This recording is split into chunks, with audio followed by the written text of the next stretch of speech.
Hey everybody, welcome back to What Happened to You. Today I'm joined by Tori Lee, a TikToker who popped up on my For You page and had some really awesome spiritual content that I vibed with heavily, and we're going to hear a lot more about your story and sort of how you got into all of this, as well as your own What Happened to You experience too. So Tori, thank you so much for being here. Thank you so much for having me.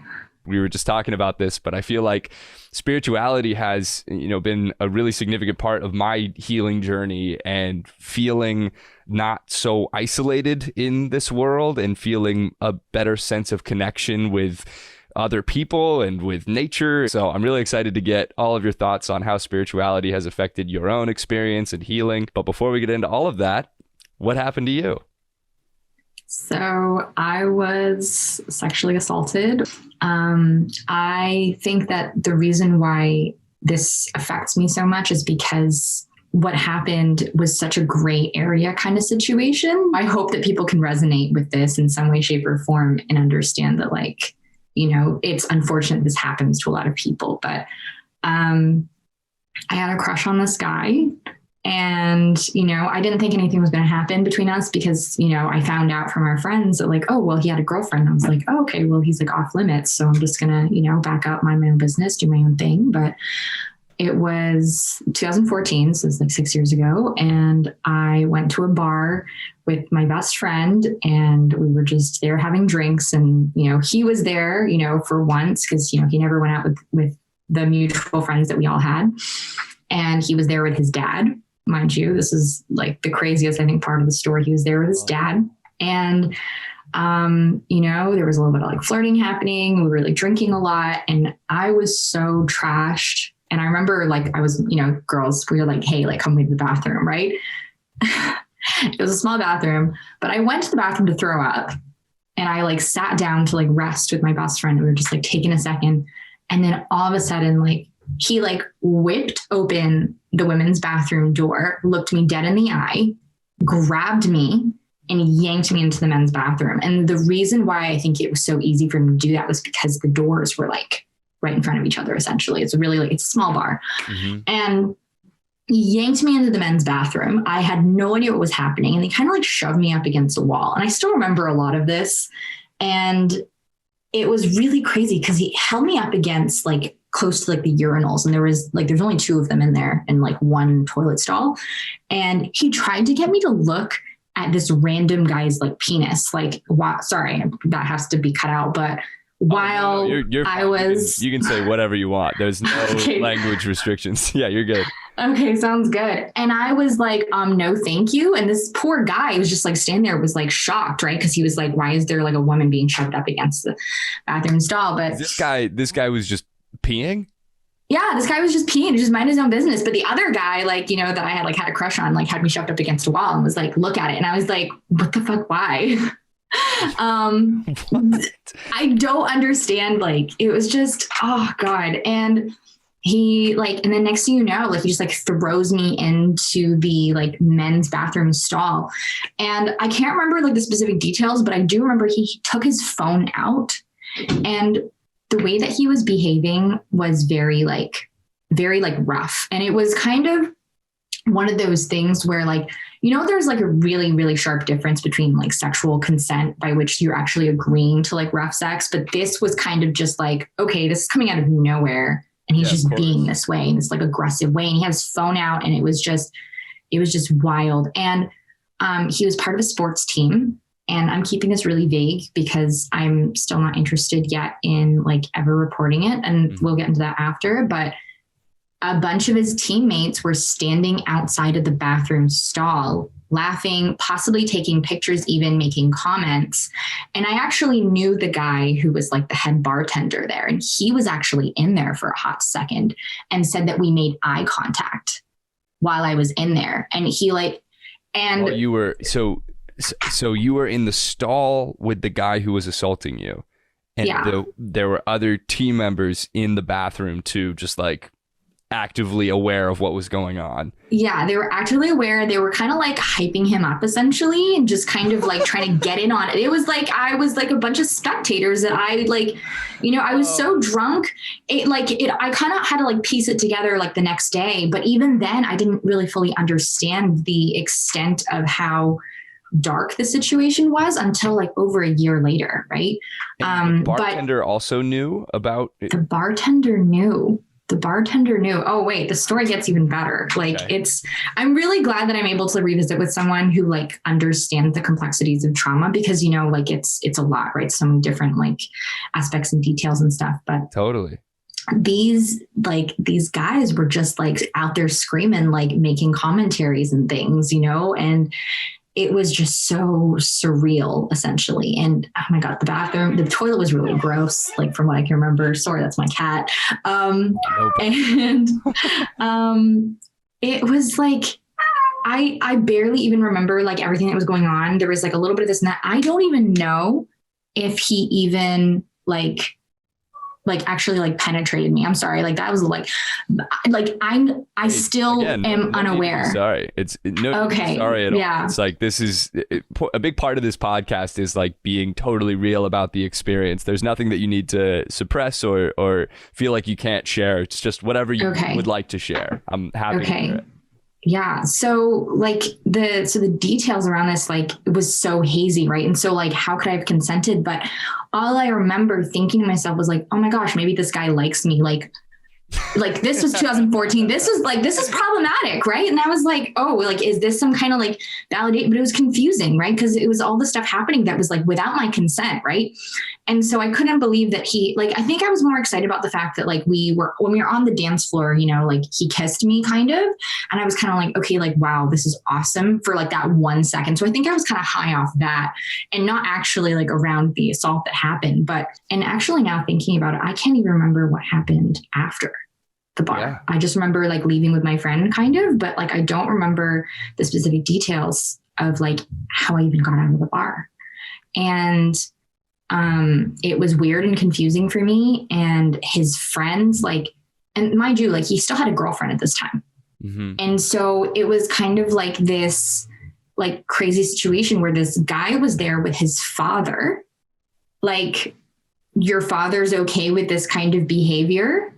This is so wild. So what comes to mind first is that this is some sort of an activity that is related to this team in the same way that hazing would be associated with a fraternity, where it's like, this seems like it's not like these guys were unaware of what was happening in the stall. They might have been nearby, but it's not like they thought you guys were in there just like hanging out. They were clearly aware of what was happening. And was the dad in the bathroom at all ever with like the rest of the guys? I don't think so.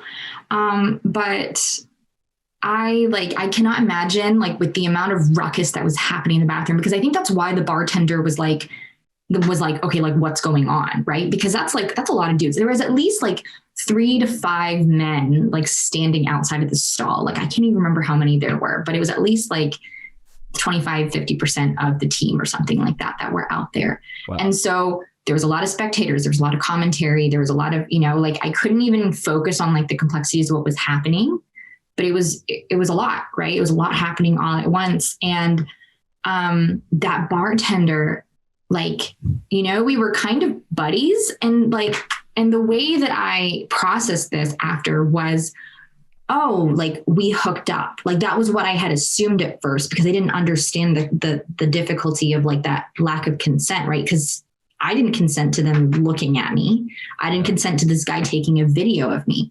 And I feel like this man probably wouldn't have deleted the video if he didn't have a girlfriend. Right. Yeah. So it's like all these different things adding up, and almost to an extent. So I didn't process until like a year later what happened.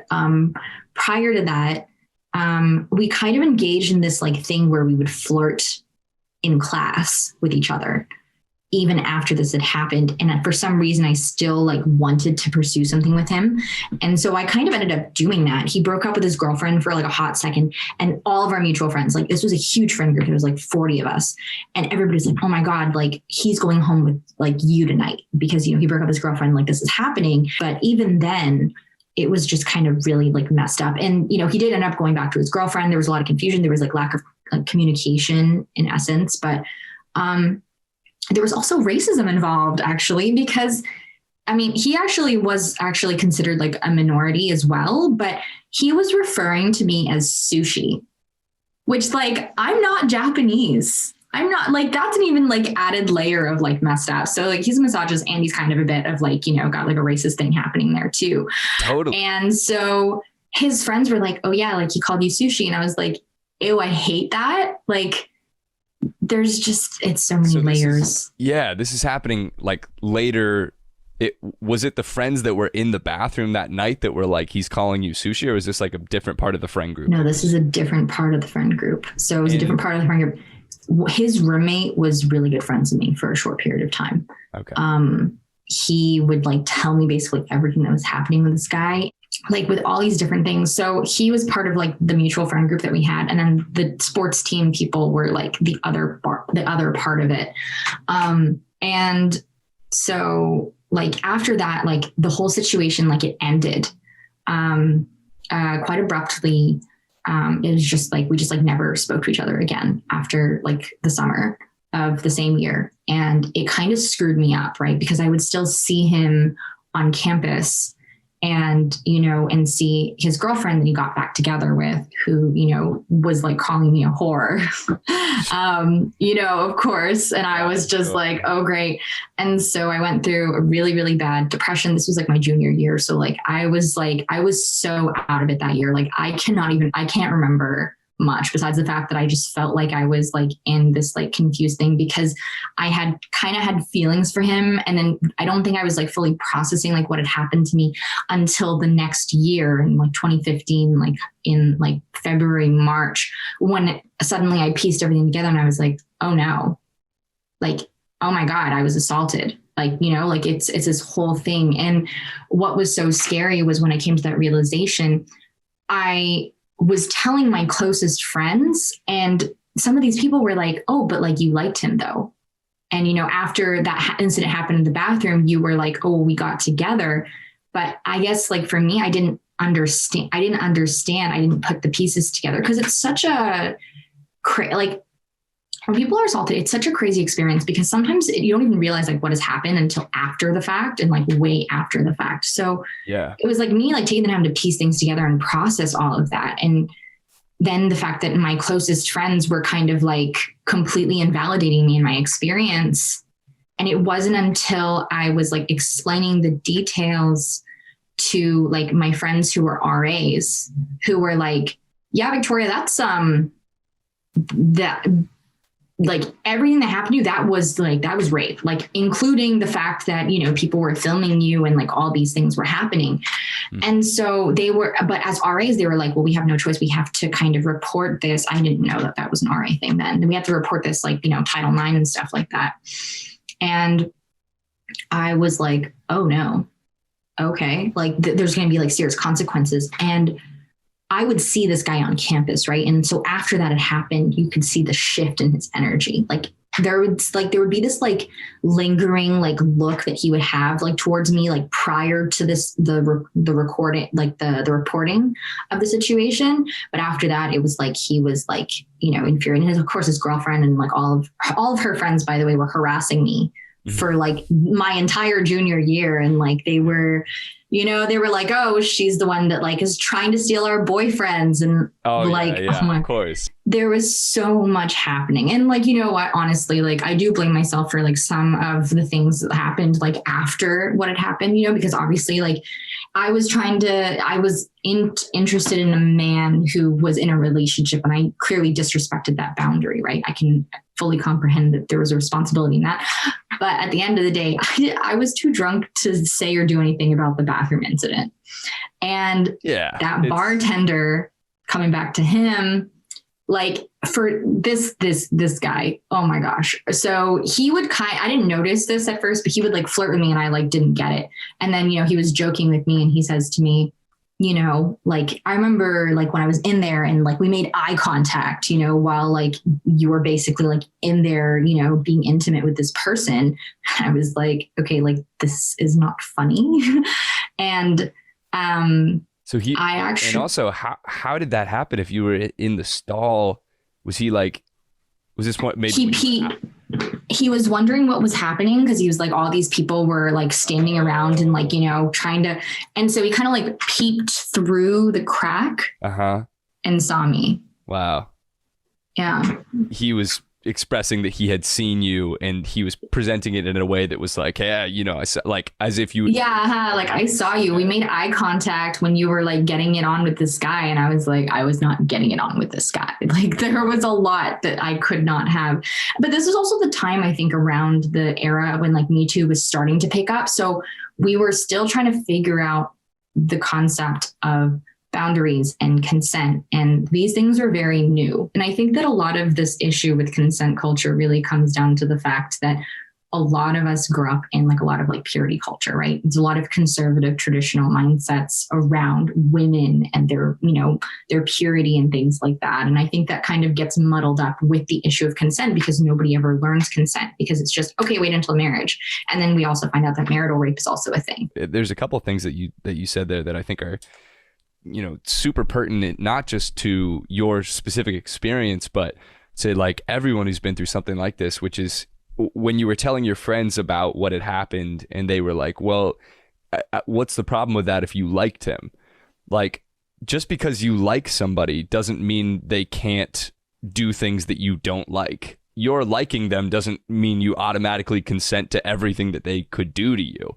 And I guess that probably ties to marital rape too, where it's like, well, if you want to be with this person forever, like, why would you not be down to do whatever they want to do? It's like everything is situational. There's no black and white. There's no like definitive rule that can be applied that's like, okay, well, you were interested in him, so this is okay. Of course, that's not what it is. And probably your friends, more likely than not, the reason that they were responding that way was because they didn't want to have drama in the friend group. They probably just whenever people like are adverse to believing somebody's story like this, I've found that it's always related to them. There's a reason that they have a personal invested reason in this not being the case, whether that's them not wanting to deal with drama or because they had their own experience, which you speaking up about your experience is now causing them to have to reevaluate their own.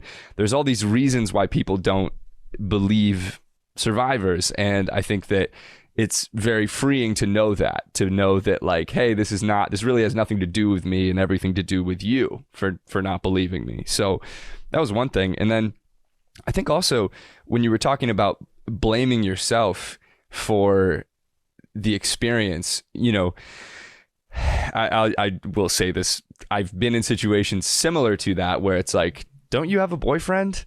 And it's just the lines get blurred in the moment where it's like, we're kissing. I was under the impression that you were not single, but you're giving me a very different vibe here. And in that moment, it's reasonable for you to assume that if a guy is kissing you, he probably doesn't have a girlfriend. But I think that we take small things like that, like small pieces of blame, and sort of the way that you said it, it's like, I know that there was something that I did wrong here. And I feel the same way oftentimes where it's like, well, why didn't I just speak up sooner, right, about my molestation? Like, there's so many things that I could have done differently in these situations. But the reality is, like, that instance is like so detached from what happened that night, where it's not even in the same realm of association, where I don't think that while I empathize with the blame that you feel towards yourself there, I don't think that it's worth hanging on to in any capacity, because at least in my perception of the situation, it's certainly not, you're not to blame here for any of it. But, Yeah, no, it's really, like, I really appreciate you for saying that. It's no, it's very true, honestly. I think, yeah, the lines and relationships, like all relationships are already complicated enough as it is. And then you have to throw in the concept of like consent and all these things. And it's so many things. But the thing is, like, even when we talk about this though, like when we talk about like the Me Too movement, for example, and people are like, oh, like you guys are making it so complicated. Like it's really not complicated, like, people being too drunk to consent is like one thing. Like that's a really big thing, I think, right? Because there's a lot of like, drunk hookup culture that like has been a thing for like a long time. But now that we're establishing like you can't actually consent when you're drunk, right? So it's a lot of gray area already with that. What happened after, the Title IX thing went through? The person who was in charge of this case was not equipped for it at all. The RAs had to tell the school what happened after that. Okay. Right. So after they told the school, they went through like whatever Title IX procedures that like were in place. Title IX is like the American like sexual assault procedures, I think for like universities or something. Okay. So basically what they do is the school has to investigate, right? They're like, well, we have to investigate. And they ask you to come in and tell your story, and you tell your story, and they're like, okay, we have to like find witnesses and like verify and yada, yada. And I was just like, oh my God, this is exhausting already. And so I think a part of it was also, I think the reason why I chose not to go through with it was because I put a lot of the pressure on myself. And I was like, well, if this goes through, it's, everybody's going to hate me. Right. That's usually what happens. And this is why I think it's so important to believe survivors when they talk about this stuff, because going through the legal procedures, I have so much respect for people who follow through with reporting it and going all the way to the end, because it is exhausting. Mm. And even just the beginning of that Title IX thing, for me, I was like, I don't think I can do this. And my mental health was already really, really bad as it was. We had a lot of mutual friends involved. He was, very prominent with like, the team he was with. And so, he had a lot of friends, and, a lot of people, I guess, were like, involved. Like it was just, like obviously, a whole like community structure comes crashing. This is why a lot of people don't even come out and talk about it at all. Right. That's why there's so many underreported cases as well.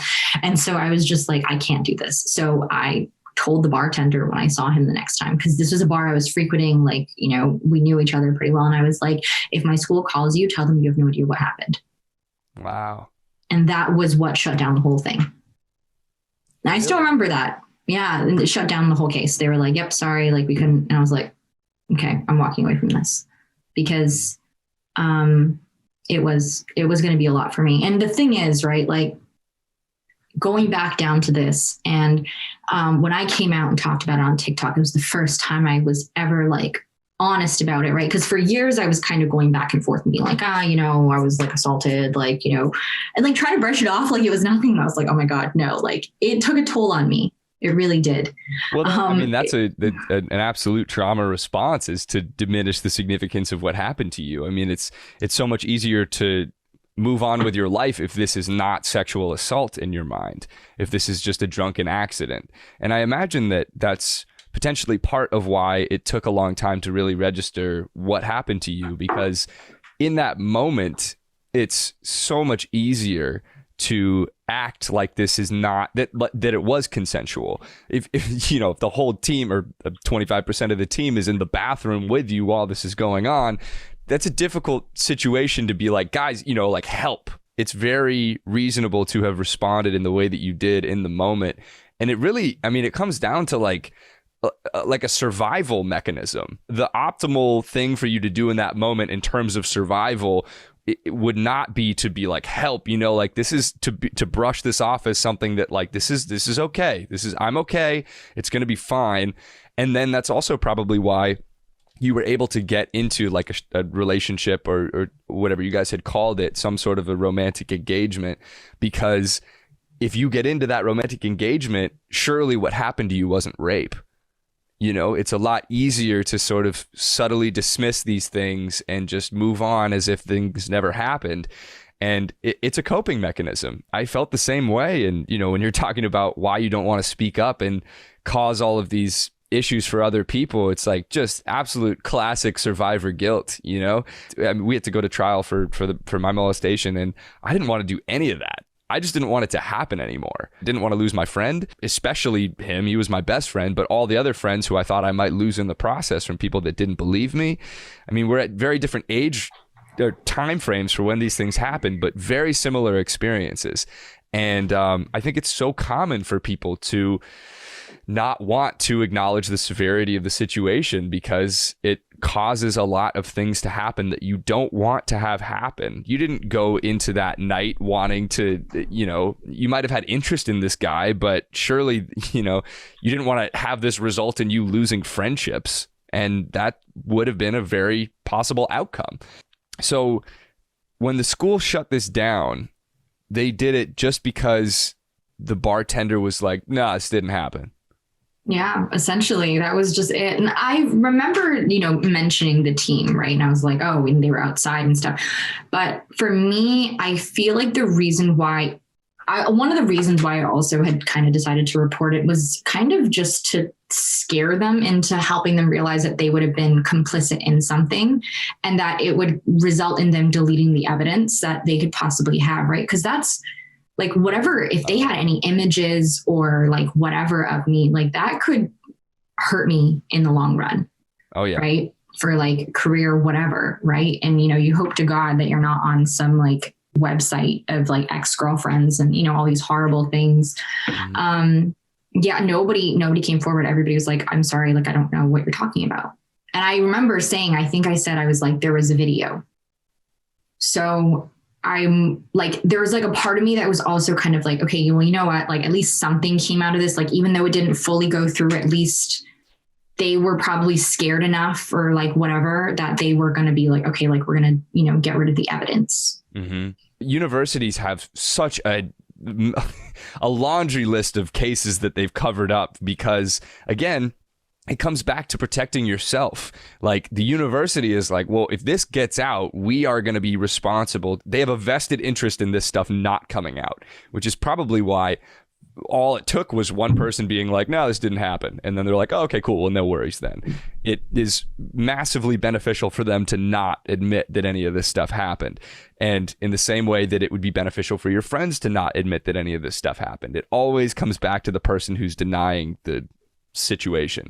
But it doesn't mean that your feelings or story is any less valid. It's like, I feel like so many people are met with this resistance when they speak up about these things, like over and over and over again, by people that they love and truly valued the opinions of. And it's just important to recognize that, like, these people have no reason to not believe you other than reasons that they've created in their own heads. It's also tough because we went to trial and the guy did not get convicted. So it's like, even if you do the things that you're quote unquote supposed to do, it doesn't mean that things will necessarily be better. Even if the bartender had been like, "Yeah, this happened," there's a chance that the school wouldn't have acted on it. And who knows what would have happened? I mean, there's unlimited hypothetical scenarios, but I think that it's so reasonable for you to have not wanted anything about this to come out. And especially when you've got, the guy and his girlfriend and all of their friends harassing you and telling, when you were describing walking around campus and seeing him after you had told the school and his demeanor shifting to like a demeanor of anger and like, I mean, in that moment, he's trying to get you to back down. He's trying to get you to feel like this is not worth it for you. That's what all of those girls are doing. They're trying to make you feel like this is not the right thing to do. And I felt similarly, like, I would see the guy around all the time, the guy who molested me, because he didn't get convicted, so he was just around. And when I would see him, it would, if I ever made eye contact with him, it would be this like, death stare. And part of it is because that's how it makes sense for them to react that way, because from the story that they're telling, you're making it all up, right? So it makes a lot of sense for them to be like, "Ah, fuck you," But it's a crazy feeling to be like, to know the truth, to know what happened, and to know that they're still acting this way. And this comes back to kind of like spirituality, but I think it does cause you to develop a trust in your own truth, and to know that like you don't need anyone else to believe that this has happened for you to know that it did. And it's kind of freeing. So it's very true. Yeah. And that's why like it kind of comes down to this concept in spirituality, right? Like surrounding like mindfulness and awareness, right? So like, and I don't try to empathize with people who like do bad things, but it's just like my way of understanding the world and as many perspectives and, you know, things as possible, right? As human beings, we all believe we're good. No matter how bad and how awful like the things, we're going to use the concepts of good and bad. I don't believe in the concepts of good and bad. That could be a different conversation for a different time. But, you know, like people do really god awful things, right? And we can still do these like crazy mind gymnastics in our minds to try to justify why we do what we do. I think that the worst possible sin a human being can commit is actually ignorance, when we choose to be ignorant. And awareness is something that allows us to be mindful of the way that we interact. We're going to make mistakes, but there's consequences to our actions, right? There's always going to be a ripple effect for every single last thing that we do. So even if we look at the situation with like Brock Turner, for example, right? His father tried to minimize it to like, oh, well, like my son in his 20 seconds of action can destroy his whole life. Well, you made that decision to, you know, assault a woman who was like knocked out cold, right? Like that was still a decision, right? And so that's why with spirituality, there's this concept of mindfulness, and the mindfulness concept is really about paying attention to your thoughts, your words, and your actions, and taking full responsibility and accountability for them. That 20 seconds, the amount of time that something goes on for does not dictate the significance of the effect that it had. That 20 seconds might seem like not a lot of time for Brock and his dad or other people, but for the person who suffered that 20-second experience, even if they were passed out, like that, you cannot evaluate the impact that had on that person. Only they can.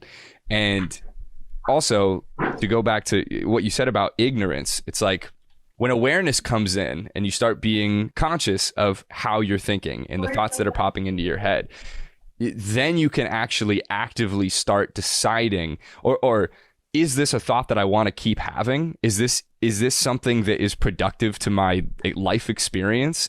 And without that awareness, you can't really fix a problem that you're not aware of. You can't make progress if you're not willing to acknowledge these aspects of yourself that exist. And it's, you know, it comes back to, it's like shadow work, right? Like we've all had thoughts that we wish we didn't have, but the difference is whether or not you act on those thoughts.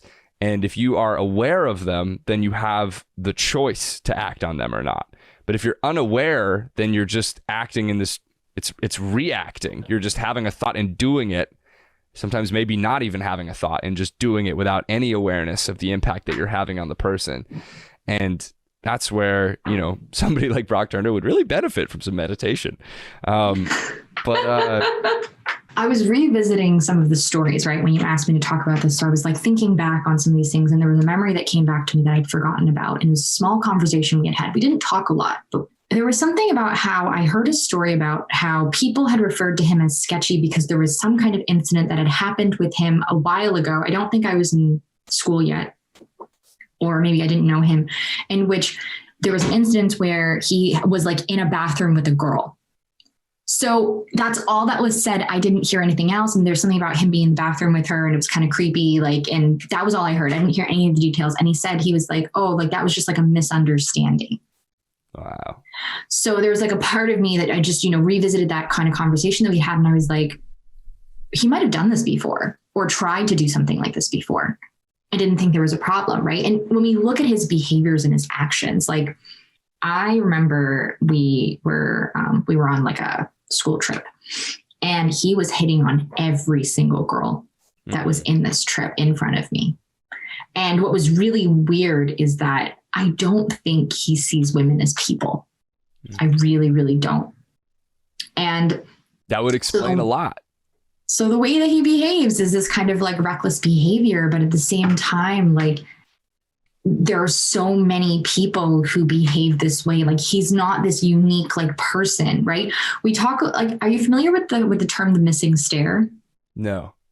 Okay, so this is really interesting. I can't remember who, I think it was like a blogger who coined this term, but the missing stare is a person in a community that everybody knows is kind of problematic, but instead of addressing the problem, they just kind of circumvent this person and try to like warn other people in the group So like Yeah. they're in the group, but everybody just kind of be like, okay, like just kind of be careful of this person.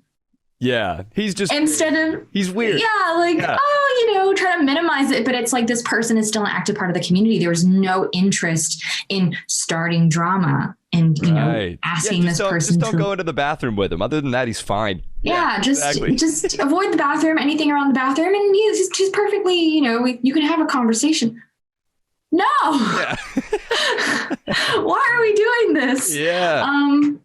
But you know, like this is like that kind of behavior. But what's even worse is that, you know, you're kind of guilty if you're also enabling people like this. And his friends kind of didn't think much more differently than that. Like I was friends with a lot of his friends, and I wouldn't say like all of them, but like the way that they treated women was just like, oh, she's a whore because she's hooked up with half of our group. But like you all knew that she was hooking up with, and you still wanted in on this action with this person. Sure. So why are you dehumanizing her and, you know, devaluing her as a person? And probably because they're upset that she's hooking up with all of their friends after hooking up with them. Again, it all comes back to themselves. No human is born innately to think that another human is a whore. You know, like things happen, and it's egoic too. It's probably because they're offended that you weren't just not you, but whoever, all the women in the group were not just interested in them. It's all our own things that we have going on that we're just projecting onto everybody else. People that are enabling, like. If you are enabling, that's what you are doing by being in the bathroom or by being a member of this community who it doesn't acknowledge the missing step or acknowledges it but just brushes it under the rug or whatever. That is complicit. You are complicit in what's happening by not addressing it. You know, there were a number of families in my hometown who just continued to hang out with the guy who molested me and would, you know, stand with him at soccer games and send their kids over there still. And really what it is they're not wanting to acknowledge that somebody could do this, somebody that they like and care about. There is a lot of healing available, I think, in forgiveness to people in situations like that, because you know that it, again, has nothing to do with you. And I took it so personally when I was in high school and I would see all these parents sitting with the guy who molested me because I was like, oh, they don't believe me. And they don't like me. They're mad at me in the same way that he is. And it's like, really, all it is they're trying to dismiss the fact that this happened. They might not believe me, but it's because they don't want to believe me. Yeah, it's just, it's interesting to think about. Yeah, for sure. And this is another thing that's like really interesting that comes into play, right? Like it's about this kind of belonging to a community and how the community responds to what happens. This is the big thing, actually. It's a huge spiritual issue, actually, with this idea of like the Save Our Children movement. Essentially, we are like all these spiritual people are so focused and centered around the molestation of children by like the government or these like big corporations and things. But what that actually does, like, yes, that probably is happening, but a lot of the abuse that happens in like our communities is in our communities, like, or like our neighbors, the people that we know, the people that we're familiar with. And so when we focus so much on like the government is a bunch of pedophiles or Hollywood is a bunch of pedophiles, we're not focusing on the biggest issue, which is that it happens everywhere, not just at the top that's so far out of reach, right? And that comes back to assault and abuse, right? A lot of us don't, and it's really hard for us to process that someone we know, someone we're close to, someone we interact with is capable of unspeakable horrors, right? And can commit such horrible things, right? So in pertaining to like your situation, for example, I think people can't process like, would that make me a bad person if I associate with this man? And so I'm going to associate with him to deny that I, a good person, could never be involved with someone who's horrible. So I'm going to do everything I can to keep him as close as possible to me so that I can like validate this sense of, you know, I believe him, therefore I am still a good person, you know, because what you did was you disrupted the peace in the community, which is not true, but that's what they believed. Yeah. So, Tori. Right. So like it comes down, right? It comes down to like me as well. I would have completely disrupted my school Yes. if I had continued on with this, right? And what was so crazy is that there was another situation of a girl a few years later who has similar situation happen where she did choose to follow through with it. And the school kind of, I mean, this is subjective. So like from my personal percent, but the school kind of tried to sweep it under the rug, and she came out with a whole blog post talking about it, and people were still invalidating her. Sure. When evidence was going missing, and, you know, like there was just so much involved, and she was still trying to, you know, I believed her because I was like, you know what, this has happened to me. I know. And again, people were standing over them. Mm-hmm. People were watching. This is the scariest part too, right? It's like that concept of like the bystander effect, and people were standing around them when this was happening. Wow.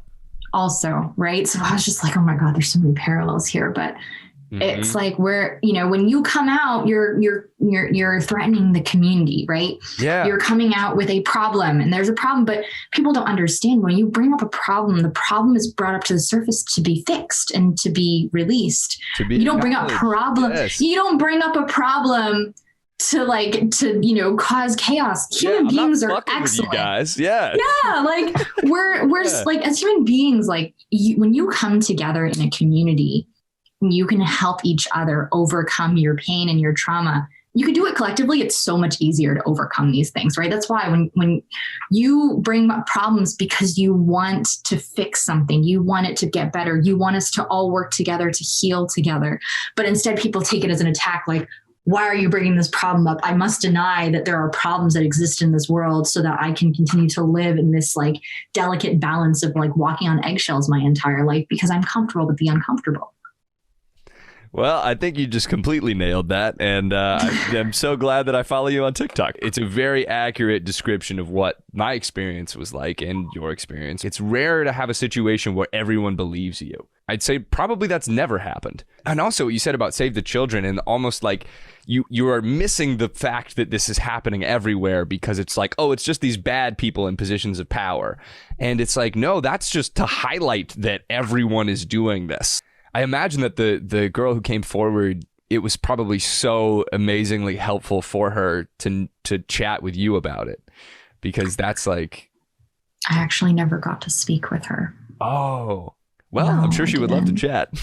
I know. I really should have. Like, I think there was a part of me that like really wanted to, but this is, again, it's like that concept of like, she's going to be like, why that, like, who are you? Why are you trying to talk to me? Like, and I was worried. I was like, but you know, now being the person I am, like, if somebody did that, I'd be like, hey, like, we can talk about it only if you're comfortable with it. But like, if you're not, that's also fine. I can just sit with you and like, you know, if you want nothing to do with me, that's also fine. But, but hey, I believe you. Yeah. And if I had understood the power of someone saying, I believe you. Oh man, if I had understood that, I would have done it.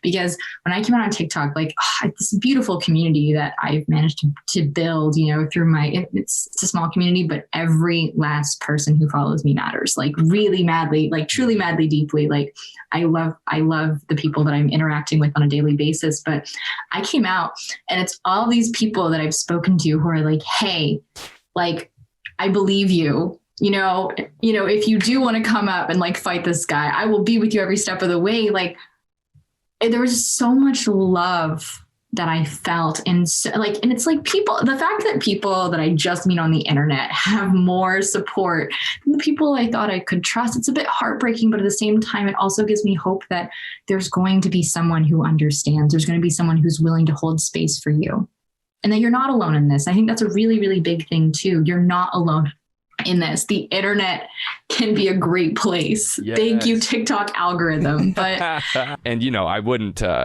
in the same way that I wouldn't blame yourself for the fact that this guy had a girlfriend in that moment. I also wouldn't blame yourself for not having reached out to the girl yet, because you know, it'll happen. It all happens at the right time. Maybe she wasn't ready yet. It's like it's so fun to trust the timing of things, and to be like, whenever you do reach out, if you ever do reach out, she'll be in a situation where she's the most receptive probably she's ever been to somebody like you reaching out. I think that's what spirituality has taught me a lot too, is like, whether or not I'm aware of it, the timing's always working out. And it's up to interpretation and perception if you want to tune into that or not. I wanted to ask you about like the perspective of because you mentioned that guy who was just peeing, and the guy was like, look at it. It's just such a bizarre thing to have you do in that moment, and it's almost like he's trying to normalize the situation by bringing other people into it, and it becomes like less significant because in his head, because other people are there. I guess I'm just curious, like in that moment, did that guy say anything? The guy who was peeing? Oh, the guy was kind of like, oh, please don't. Like, he was very like, oh no, like, what is happening? Like, why is there a girl in the bathroom? Like, what is going on? Right. And the guy, like, I think the guy had me in like a hold. Like, he really had me like up against the wall. Like, I couldn't move my head, and I had to close my eyes to be like, no, thank you. So I said that out loud to kind of like I was in a situation where I was trying to make the guy who was peeing feel more comfortable. Where I was like, no, I'm okay, thank you. Like, oh, that was the only few words I get out of my mouth. Like, oh Lord. Oh, classic. It shows a lot about your nature, you know, how in that moment where it was so reasonable for you to not prioritize anybody else, you're still trying to make other people feel okay. Oh Lord.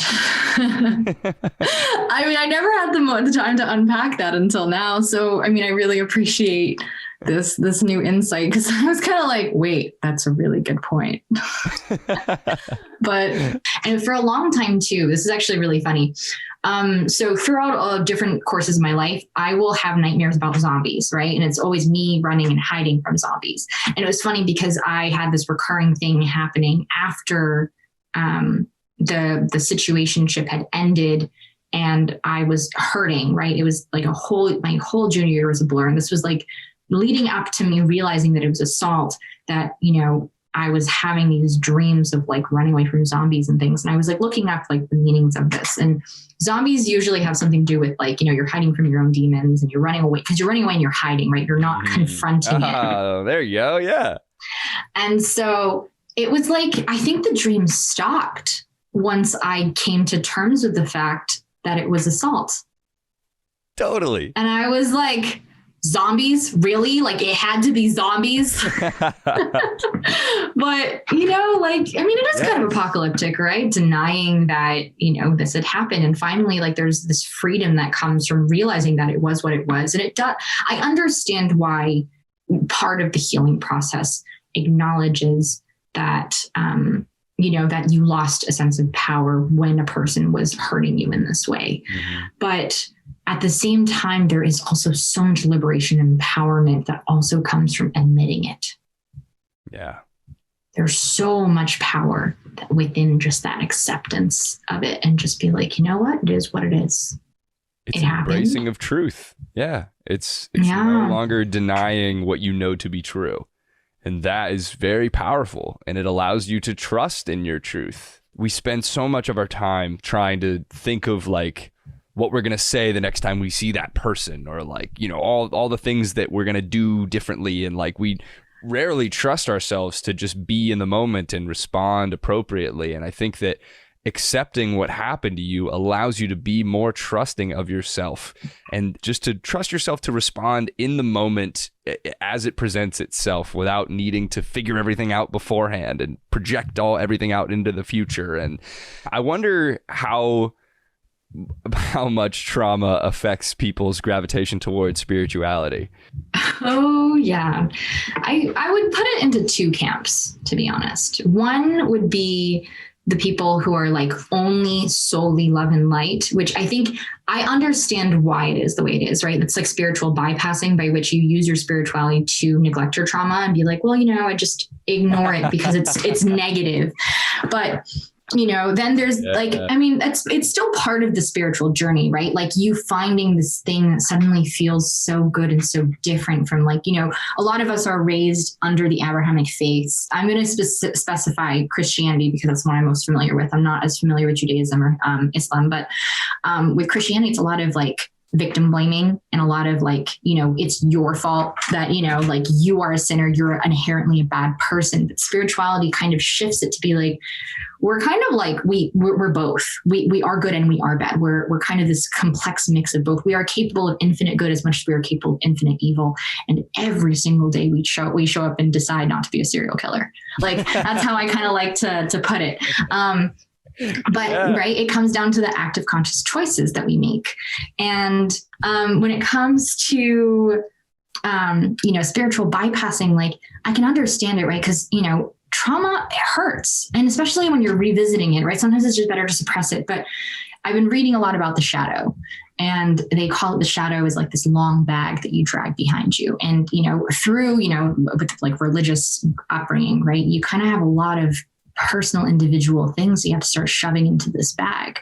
But what do you think happens? You're going to have this bag. And the thing about shadows and bags is when you acknowledge that there is a bag, your life is so much easier, right? And that's why I can't remember. It was so funny. I was reading this in this book and I can't find it in the book anymore. And I was like, am I crazy? But when you are funny, it actually means that you have come to terms with your trauma.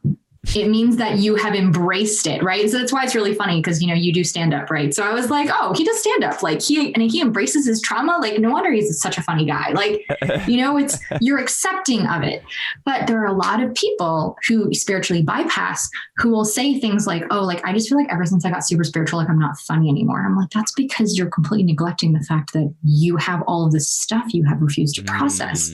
And the thing about shadows is you have to embrace your shadow. You have to merge with it. You have to just be like, you know what? It is what it is. I am capable of both. I am good. I am bad.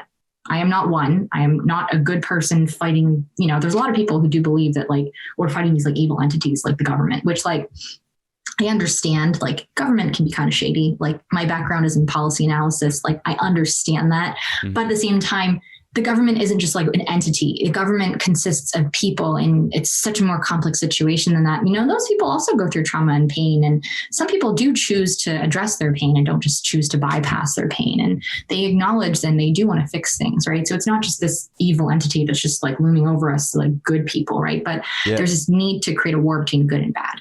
And so we come to embrace both of these things, right? And so when we embrace our shadow, that means that we are able to be free of it, right? That's why like when things come up, it's not meant to stay. It's coming up to be released. Yeah. Spirituality is a lot about healing and community and coming back down to this idea of connecting.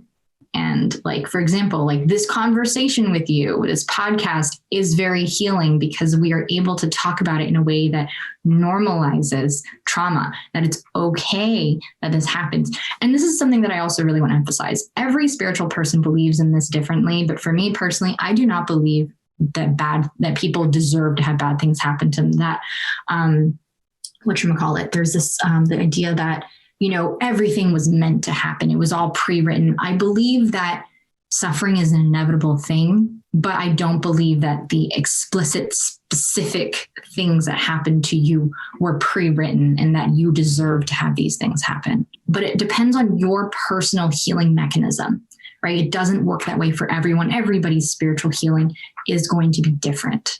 Mm-hmm. And some people are going to resonate with, oh, well, I feel comfortable with knowing that I manifested negative things. And I'll say, no, that's kind of victim blaming. I was personally so unaware of the impact of my own perception on my life for so long and how easy it is to shift your life experience just by changing your perception to focus on things that are more positive. And it's as simple as being thankful for things.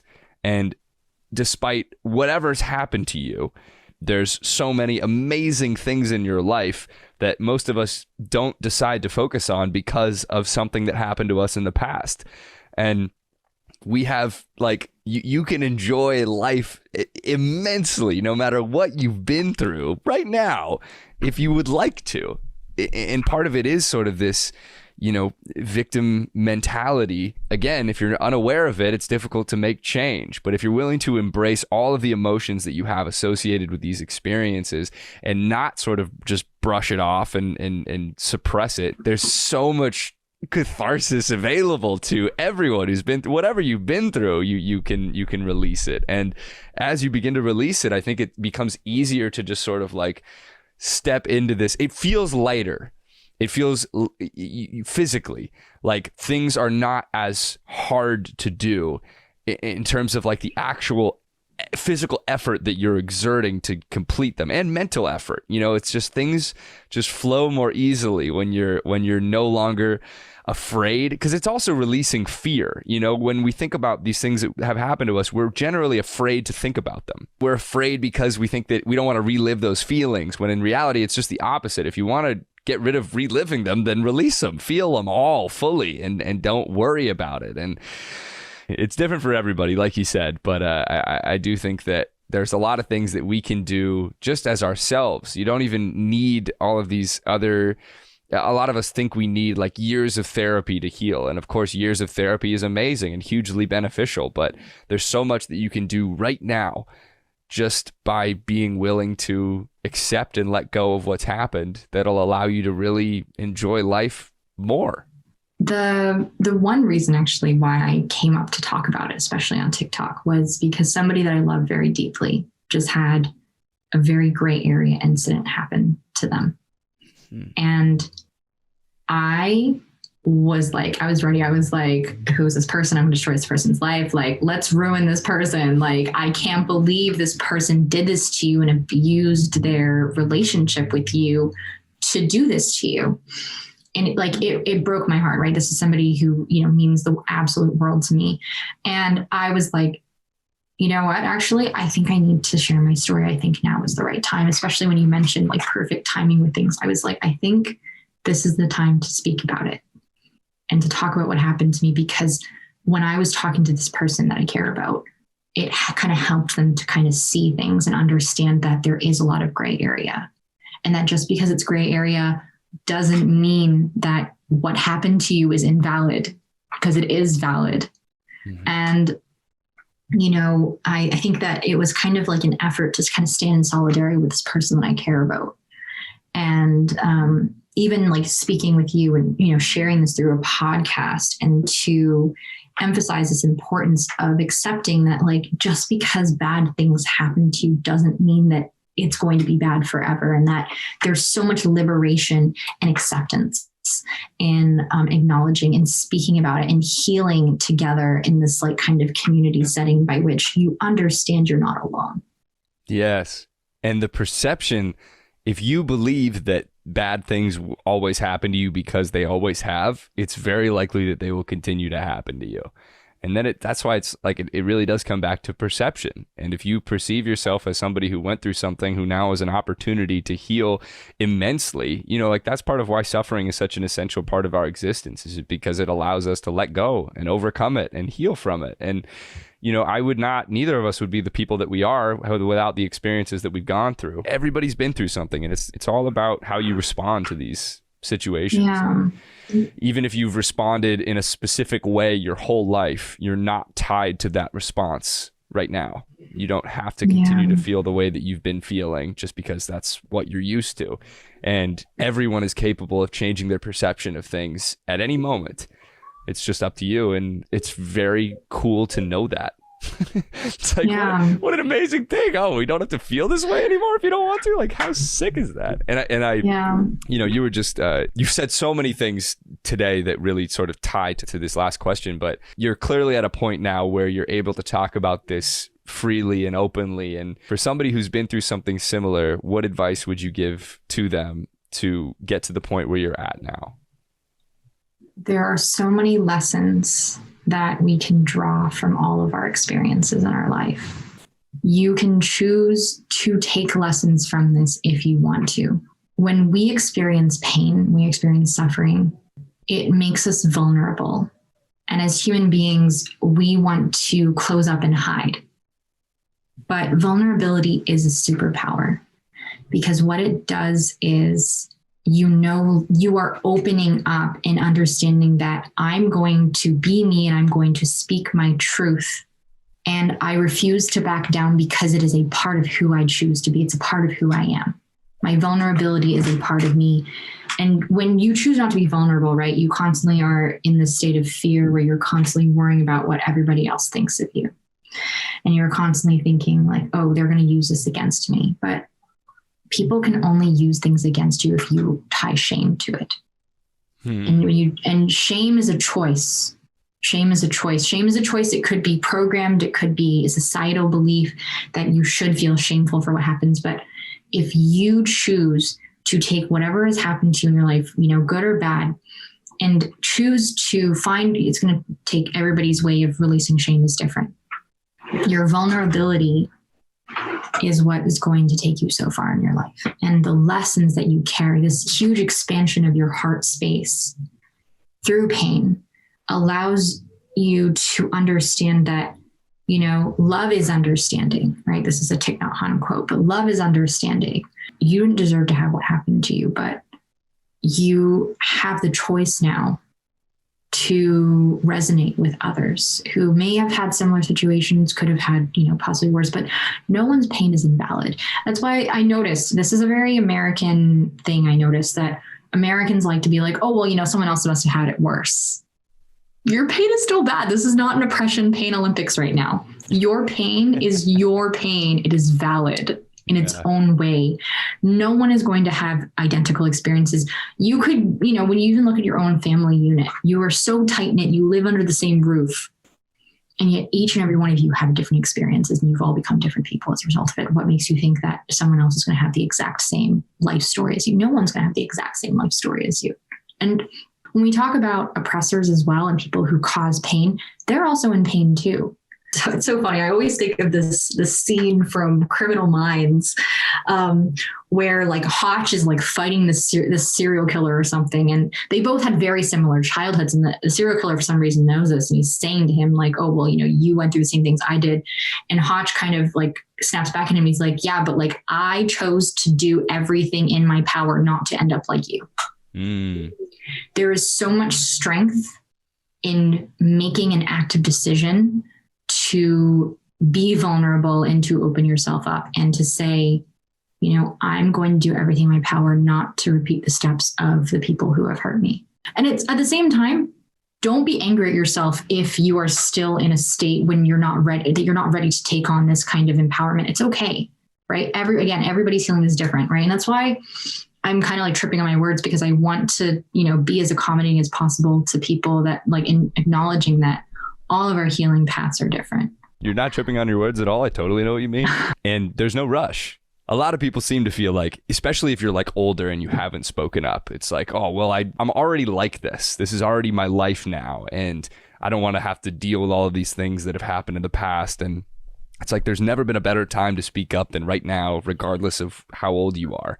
And there's no definitive time frame that you're on for healing. It takes everybody different amounts of time, and it depends on the different things that you're doing. And if you find something that really works for you, and it's not a competition, again, it's like what you were saying, just because other people have gone through something quote unquote worse in your mind or their mind or society's mind doesn't mean that what you went through didn't significantly impact you. There's just so many, just really nailed it. I love that. It's fantastic advice. And cannot thank you enough for doing this, Tori. I really appreciate your time and energy, and it's just such a pleasure talking with you. And I also want you to share your TikTok handle for anyone that would like to find you, Instagram or anywhere that people can find you.